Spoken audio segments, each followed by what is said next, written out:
সেনাপ্রধান দাঁড়িয়ে রাখছে, হ্যাঁ। তো আমার কাছে খুবই ভালো লাগতেছে, তাকে ইনোসেন্ট লাগতেছে, বিকজ মানে দাঁড়িয়ে হচ্ছে আমাদের সুন্নত। দাঁড়িয়ে হচ্ছে আমাদের, আমি বলবো যে আরো উনি উমরা করে হজ করে, সরি বারবার উমরা বের হয়ে যাচ্ছে, উনি হজ করে এসে দাঁড়িয়ে রাখছে। তো আমি বলবো যে মানে উনি একটা ভালো সিদ্ধান্ত নিচ্ছে। আমরা তো মৃত্যুবরণ করব, আপনারা তো মরবেন না।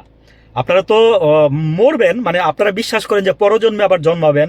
হ্যাঁ, মানে ভালো কাজ করলে ভালো প্রাণী হয়ে জন্মাবেন, আর খারাপ কাজ করলে খারাপ প্রাণী হয়ে জন্মাবেন, আপনারা এটা বিশ্বাস করেন।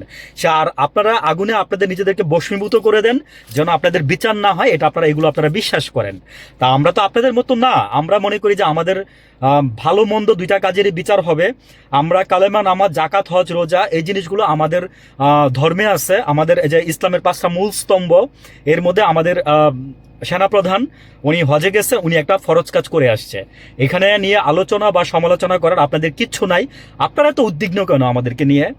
উদ্বিগ্ন কেন সেটা জাস্ট আমি মানে বুঝি না যে আপনারা এত উদ্বিগ্ন কেন। আমরা যা ইচ্ছা করব আমাদের দেশের মধ্যে, আমাদের সীমানার মধ্যে আমরা যা ইচ্ছা করবো, আমাদের সেনাপ্রধান যা ইচ্ছা করবে, আমাদের সেনাপ্রধান লাগলে মাথায় টুপিও পড়বে। সমস্যা হচ্ছে আপনাদের, আপনাদের সমস্যা থাকার কথাও না, কিন্তু সমস্যা হচ্ছে আপনাদের এক জায়গায় আছে, সেটা আমরা খুব ভালো করেই জানি।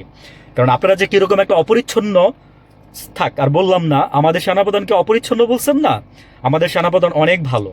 আপনাদের মন মানসিকতার উচিত যে আমাদের সেনাপ্রধান অনেক ভালো।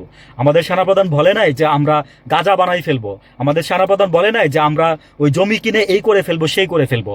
আমরা মাটির নিচে দিয়ে বাংকার তৈরি করি নাই, যে বাংকার দিয়ে মনে করেন যে আওয়ামী লীগের বা আদার্স কোনো নেতারা দুর্নীতি করে দেশ থেকে পালাই যেতে পারবে, বুঝছেন? তো আমাদের সেনাপ্রধান যা করছে, আমি আমাদের সেনাপ্রধানকে সেলুট দেই, বিকজ আমিও ওই ফ্যামিলির একজন, I am so proud of হিম।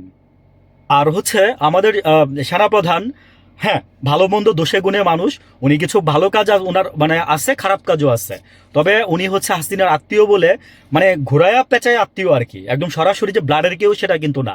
আমার কথা হচ্ছে যে উনি যদি হাসিনার আত্মীয় হয়, উনি দেশের জন্য হয়তো বা উনি রিয়েলাইজ করছে, এবং সেনাবাহিনীর ভিতরে উনি যেহেতু বাহিনীতে আছে, উনি 29 সালে রিজাইন করবে, উনি যেহেতু বাহিনীতে আছে, ওনাকে অবশ্যই, উনি একটা বাহিনীটা একটা প্রতিষ্ঠান, এই প্রতিষ্ঠানের দায়িত্ব ওনার হাতে এবং সকলের দায়িত্ব ওনার হাতে। এবং আজকে পর্যন্ত আমি গুটি কয়েক মানে 20% কাজ ওনার খারাপ বলবো আমি, আর বাকি 80% কাজই উনি আমাদের দেশের জন্য ভালো কিছু করছে। আজকে যে 5ই আগস্টের পর থেকে বা 5ই আগস্টের কিছুদিন আগে থেকে, এবং বলতে পারেন যে উনি করতেও বাধ্য হয়েছে, বিকজ আমাদের যে মানে সেনাবাহিনীর যে বাইরে আছে, তারা আমাদের জাস্ট এই জিনিসগুলোকে এস্টাবলিশ করার জন্য সহায়ক হিসাবে কাজ করছে, এবং বাংলাদেশের মানুষের আশার দিকে উনি খেয়াল দিচ্ছে।